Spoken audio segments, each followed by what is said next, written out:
شپږمه مسله دا ده چې مونږ کله کله موبایل به مونږ ته قرض ضرورت وي بین سوینه ایمرجنسی کال وي نو بیا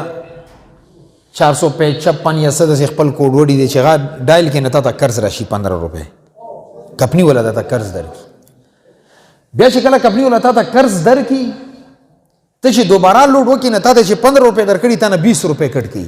5 روپۍ زیاتي درنه کټ کړي نه عوام الناس ذهن کې دا خبره پرته چې دا خو سود دی دا قرض اخیستل جایز نه دی دا خبره ټیک نه ده دا قرض کې سود کې نه راځي ولې سود کې نه راځي ګوره چې کله مبادله المال بالمال بالترازی دا د سعودي نوم دی چې کله خرید او فروخت کیږي مال په بدله کې مال وي ادوارو طرف نه رضامندي وي نه دې ته سودا ویلې کیږي خرید او فروخت بیع او شراء ورته ویلې کیږي تا نه کمپني 15 روپۍ په عوض کې پیسې نه دي درکړي بلکې 15 روپۍ په عوض کې تا ته یو مخصوص مدت پرې یو مخصوص رقم سره د خبرو کولو اجازت درکړې دی نه یو طرف ته پیسې دي او بل طرف ته د خبرو کولو اجازت دی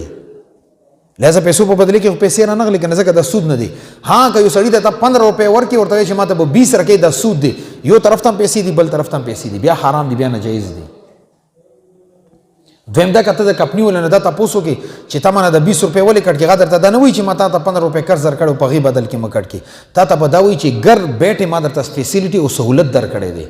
بس تا دوه درې بټنی ولی ما درته پیسې درکړي سہولت ته کنه د سہولت په بدل کې پیسې کټ کیږي ته کرای گاډي کې کینې ال ته پېښور ته بوزي پیسې در نه واخلي ته جنریټر کوړ ته پکړای راوړي پیسې در نه کټي خدا سہولت ته کنه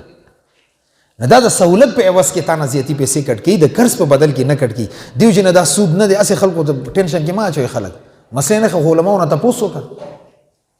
زمونږ د ملګری صداګان دي چې بس ووري چې سود دی بس دړه در لګوي ځان نه میسجونه کو خلکو ته ما اخلي دا ټیک نه دی خو تاسو کا چرته یو عالم نه مفتی سره کې نه غو پويږي په مسله باندې ګوره مار ته ډیر دلیل سره خبر وکړه چې د دوه وجوهاتو جن دا سود نه دی او دا جایز دی مجبوری حالت دی او کمپنی ته یو فیسیلیټي او سہولت درکړي خو فایده او نه وچته واګانه